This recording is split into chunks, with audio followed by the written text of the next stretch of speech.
Shalom Bapak Saudara yang dikasihi Tuhan, salam sejahtera bagi kita semua. Saya selalu bergairah untuk membagikan firman Tuhan buat kita semua. Dan karena itu saya berharap Bapak Ibu Saudara juga bersemangat untuk belajar firman Tuhan bersama dengan saya. Dan hari ini Bapak Ibu Saudara, saya mau mengajak kita untuk belajar dari perkakas-perkakas yang ada di dalam ruang kudus di Tabernakel Musa. Saudara, dalam ruang kudus di Tabernakel Musa itu ada 3 perkakas, saudara. Yaitu meja roti sajian, pelita, dan mezbah dupa. Nah, saudara, ketiga perkakas itu sebenarnya melambangkan hal-hal apa yang harus kita lakukan supaya kita bisa tetap ada di ruang kudus, supaya kita bisa tetap hidup dalam kekudusan. Dan saya mau mengajak kita untuk melihat satu persatu makna dari ketiga perkakas tersebut. Yang pertama, saudara, meja roti sajian adalah tempat di mana imam-imam setiap pagi mereka mengatur roti sajian bagi Tuhan sebagai persembahan, saudara. Dan saudara, hal ini melambangkan bahwa setiap hari kita juga harus membaca firman Tuhan. Saudara, kita tahu bahwa tubuh jasmani kita perlu makanan yang cukup. Kalau tubuh jasmani kita tidak mendapatkan makanan yang cukup, maka kita bisa lemah, sakit, bahkan berujung pada kematian, saudara. Nah, demikian juga dengan manusia batiniah yang ada di dalam kita membutuhkan makanan yang cukup. Kalau tubuh jasmani kita makanannya adalah menu-menu makanan yang tiap hari kita makan, maka manusia batiniah kita makanannya adalah firman Tuhan. Karena itu Matius 4 ayat 4 berkata, tetapi Yesus menjawab, ada tertulis, manusia hidup bukan dari roti saja, tetapi dari setiap firman yang keluar dari mulut Allah. Karena itu saudara, mari setiap hari kita harus membaca firman Tuhan yang cukup untuk kita bisa kuat, bertumbuh, dan hidup dalam kekudusan. Dan setelah kita membaca firman Tuhan, saudara, maka kita bukan hanya sekedar membaca untuk melupakannya, tapi kita harus terus mengingat dan merenungkannya, saudara. Mazmur 1 ayat 2 berkata, berbahagialah orang yang kesukaannya ialah Taurat Tuhan, dan yang merenungkan Taurat itu siang dan malam. Jadi setelah kita membaca firman, kita harus merenungkan firman tersebut. Nah, bagaimana cara kita merenungkan firman Tuhan, saudara? Merenungkan firman Tuhan adalah dengan cara mengingat-ingat firman Tuhan yang kita baca, dan kemudian mencocokkannya dengan kehidupan kita. Apakah perkataan kita, perbuatan kita, tingkah laku kita, bahkan renungan hati kita, sudah sesuai dengan firman yang kita baca? Kalau belum, mari perbarui supaya hidup kita sesuai dengan firman yang kita baca. Dan kalau ini kita lakukan, saya percaya kita bisa tekun hidup dalam kekudusan. Saudara, meja roti sajian yang kedua melambangkan perjamuan kudus. 1 Korintus 10 ayat 16 berkata demikian, saudara. Bukan kacauan pengucapan syukur yang atasnya kita ucapkan syukur adalah persekutuan dengan darah Kristus? Bukankah roti yang kita pecah-pecahkan adalah persekutuan dengan tubuh Kristus?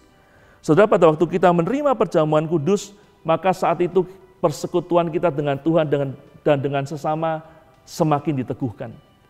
Dan karena itu kita perlu terus bertekun untuk menerima perjamuan kudus supaya persekutuan kita dengan Tuhan dan dengan sesama semakin teguh. Dan itu akan jadi kekuatan bagi kita untuk kita tetap bertekun hidup dalam kekudusan. Saudara, itu yang dilambangkan dari meja roti sajian. Dan saudara, pelita juga melambangkan 2 hal, saudara. Yaitu pelita yang pertama melambangkan buah pelayanan kita. Matius 5 ayat 14 berkata, kamu adalah terang dunia. Kota yang terletak di atas gunung tidak mungkin tersembunyi. Saudara, Tuhan berkata bahwa kita ini diumpamakan seperti kota yang ada di atas gunung. Artinya orang akan melihat kita, saudara. Dan waktu kita hidup tanpa melayani Tuhan, maka orang tidak akan melihat buah dari dalam hidup kita. Tapi kalau kita hidup melayani Tuhan, melayani pekerjaan Tuhan, maka orang akan melihat buah dari dalam hidup kita, sehingga kota itu terlihat terang, saudara, di atas gunung, di atas bukit. Dan karena itu, saudara, mari kita harus melayani pekerjaan Tuhan, supaya hidup kita berdampak, berbuah bagi orang lain.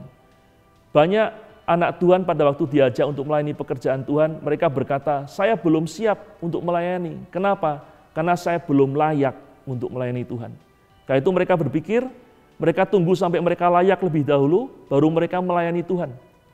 Sebenarnya terbalik, saudara.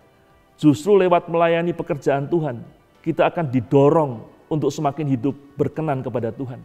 Dan itu yang akan membuat kita semakin layak di hadapan Tuhan. Kalau kita tidak melayani, kita tidak didorong untuk lebih hidup sungguh-sungguh. Tapi waktu kita melayani pekerjaan Tuhan, kita didorong untuk hidup sungguh-sungguh, hidup benar di dalam Tuhan. Karena itu jangan tunggu sampai kita layak baru melayani, tapi melayanilah mulai saat ini. Dan kau akan melihat hidupmu semakin berkenan di hadapan Tuhan. Amin, saudara. Nah, yang kedua, saudara, pelita melambangkan persekutuan dengan saudara seiman. Kalau kita mau melayani dengan baik, maka kita perlu bersekutu dengan saudara seiman. Kenapa, saudara? Karena ingat, kita ini adalah tubuh Kristus. Kita punya karunia, punya talenta yang berbeda satu dengan yang lain. Kita punya panggilan yang berbeda satu dengan yang lain.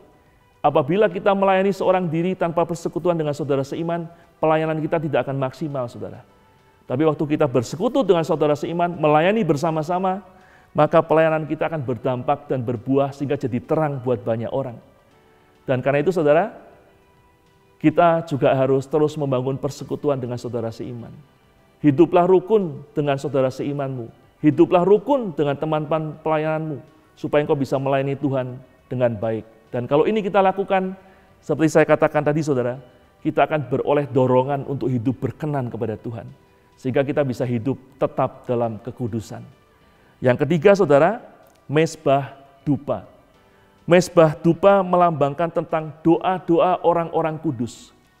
Nah, saudara, apa beda doa di mezbah dupa dengan doa di mezbah korban bakaran yang ada di halaman, saudara? Saudara, kalau doa-doa di mezbah korban bakaran yang ada di halaman, doa-doa itu hanya dinaikkan pada waktu orang-orang memerlukan pengampunan dari Tuhan. Pada waktu orang-orang berdosa dan mereka perlu pengampunan dari Tuhan. Sehingga doa di mezbah korban bakaran di halaman hanya dinaikkan pada waktu ada keperluan, saudara. Sedangkan doa di mezbah dupa di ruang kudus adalah doa-doa yang dinaikkan terus-menerus sebagai bentuk kasih kita kepada Tuhan, sebagai bentuk penyembahan kita kepada Tuhan, sebagai bentuk kita ingin selalu dekat bersekutu dengan Tuhan. Itulah doa-doa yang kita naikkan di ruang kudus. 1 Tesalonika 5 ayat 17 berkata, tetaplah berdoa. Dalam bahasa Inggris dikatakan pray without ceasing. Artinya doa tanpa berkesudahan. Tetaplah berdoa, teruslah berdoa. Karena itu, saudara, kalau kita mau tetap bisa hidup dalam kekudusan, biar kita terus-menerus berdoa tanpa henti. Artinya apa? Kita berdoa bukan hanya sekedar kalau ada kebutuhan, keperluan, keinginan. Tapi kita berdoa setiap saat karena kita tahu itulah kekuatan kita. Nah, itulah, saudara, yang harus kita lakukan kalau kita mau terus ada di ruang kudus sehingga kita bisa tetap hidup dalam kekudusan. Biar kita tetap tekun untuk merenungkan firman Tuhan, membaca firman Tuhan, dan melakukannya dalam hidup kita. Biar kita bertekun dalam perjamuan kudus, kita bertekun dalam pelayanan dan persekutuan dengan saudara seiman, dan kita bertekun dalam doa.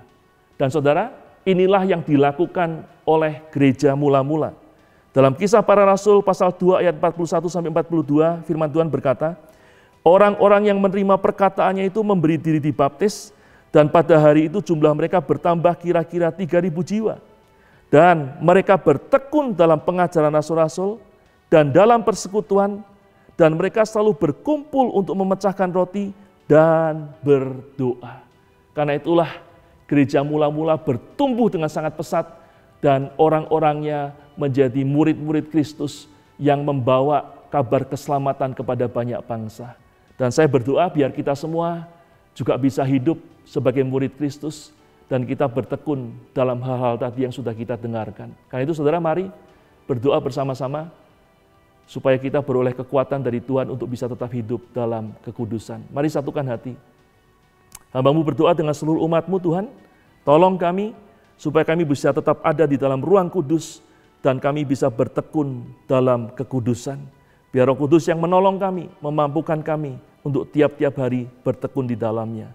Terima kasih, Tuhan, dan hamba-Mu berdoa buat umat-Mu, biar turun berkat anugerah dan kasih karunia, rahmat dari tempat maha tinggi, buat setiap jemaat Tuhan yang bersungguh hati kepada Tuhan. Di dalam nama Tuhan Yesus Kristus, jemaat yang dikasihi Tuhan karena iman-Mu kepada Tuhan Yesus, terimalah semua berkat yang terbaik, jasmani dan rohani, dari Allah Bapa di surga, di dalam anak yang tunggal Tuhan kita Yesus Kristus, dan dalam persekutuan yang manis dengan Allah Roh Kudus, menyertai kita senantiasa, mulai saat ini sampai Maranatha, bahkan sampai selama-lamanya. Di dalam nama Tuhan Yesus Kristus, aku lepaskan berkat ini.